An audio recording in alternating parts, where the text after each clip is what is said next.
trop. Et vous êtes fiers de vous? C'est toi qui vois ma cocotte. Hein. Moi, je vais pas me battre pour que tu passes à l'école. Je te le dis, hein. Pour faire serveuse, on n'a pas besoin d'école. J'ai eu l'idée de ce film parce que mon fils est rentré en 6e. Et en fait, ce qui m'a frappé, c'est la différence entre son entrée en 6e et la mienne. Donc lui, c'est un bon élève. Il rentre, on habitait le 5e, donc il rentrait au collège, dans un bon collège, mais de façon tout à fait normale. Et donc ça m'a ramené à ma 6e à moi, où voilà, comme c'était là, j'habite dans un café, enfin voilà. Et donc je me suis dit, et puis bon, il y a ça d'un côté, donc ça m'a ramené à quelle avait été la place de l'école pour moi, et puis aussi comment l'école avait changé en fait. D'accord. Donc c'est le point de départ. Après, pour ce qui est de la question autobiographique, donc en fait les faits sont autobiographiques, donc c'est vraiment c'est mon histoire. Et puis après, quand on écrit ou quand on filme, voilà, la fiction intervient, ne serait-ce que la manière de repositionner ses souvenirs, de la chronologie, enfin plein de choses. Après, les faits sont réels. Papa, je peux dormir chez Gladys un vendredi soir. Elle a dit quoi ta mère? Demande à ton père. Chut. Des fêtes amoureuses, ça va pas. Mais c'est pas une honte. Je sais, mais non. Et je l'ai choisie à l'instinct, c'est-à-dire que je l'ai vue en casting et j'ai su tout de suite que c'était elle. Je sais pas pourquoi, elle avait une manière particulière d'être. Une manière de ne pas jouer à l'enfant, de ne pas être en démonstration, de ne pas faire son intéressante, enfin voilà, plein de choses. Et donc voilà. Et après, je me suis rendu compte petit à petit que quand elle a lu le scénario, elle avait des raisons de le comprendre, le scénario. Et donc je pense que j'ai pas tourné à son insu. C'est-à-dire qu'elle n'a pas été plongée dans un monde d'adulte, etc. C'est une petite fille en fait qui est vachement mûre, qui a l'air super fragile comme ça, mais qui l'est pas. Et je me suis rendu compte aussi, bizarrement, que sa mère avait eu sensiblement la même enfance que moi, en fait.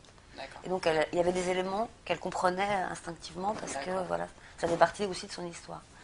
Et donc, au fil des répétitions, j'ai été hyper rassurée par Léora, parce que, voilà, ce que je disais, c'est qu'elle comprenait, elle était hyper juste, voilà, et puis elle intériorisait vraiment les situations. Et donc, après, Léora, ça a été un élément hyper fort, enfin, hyper fiable pour moi sur le tournage. Et vraiment, je pouvais compter sur elle. Même le tournage était difficile parce que voilà, c'était quand même dans un café, il y avait quand même plein d'adultes, c'est des heures de tournage un peu longues. Et elle a été hyper résistante, hyper pro.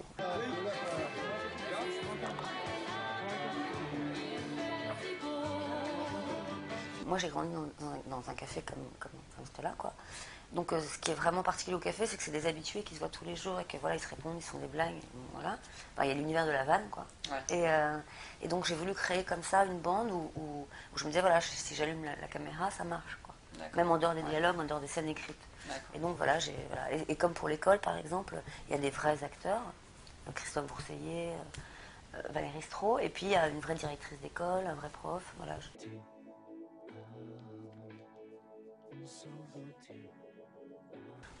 Voilà, moi ça m'a rendu hyper triste, voilà, cette disparition. Mais voilà, ce que je me dis, c'est que dans Stella, il a une image hyper lumineuse, hyper généreuse et hyper tendre.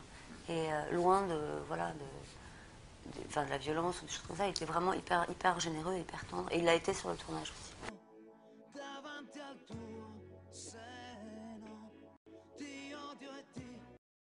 J'ai pensé à Benjamin en le voyant, il n'avait jamais rien fait, en le voyant dans une émission de télévision.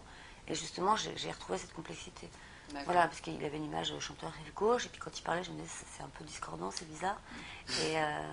Et donc voilà, sa complexité m'a intéressée, donc je l'ai contacté et j'ai fait un téléfilm avec lui pour Arte, avec Laura Smith.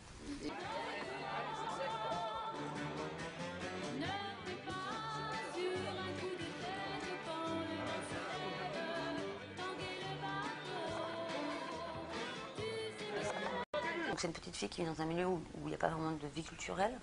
Donc ça me paraissait important que la musique, enfin la variété, est vraiment la variété au premier degré, pas avec un décalage, genre assez marrant la variété. C'est un peu les mots qu'elle trouve pour s'exprimer en fait. Donc elle s'exprime au début du film à travers les mots de Sheila, de Gérard Lenormand, voilà. Et puis plus elle découvre un autre monde, après elle découvre La Ville, qui est voilà, un chanteur un peu plus sérieux, on va dire. Et puis quand elle se trouve sa place, la musique composée prend le pas. Ça fait tout d'un coup, c'est sa voix à elle, et donc la musique originale a plus de place dans le film.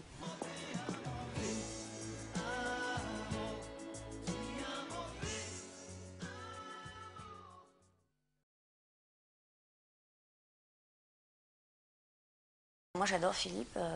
En fait, il a travaillé gratuitement sur mon premier film parce qu'il a vu un premier montage, il a adoré. Et donc voilà, il a travaillé.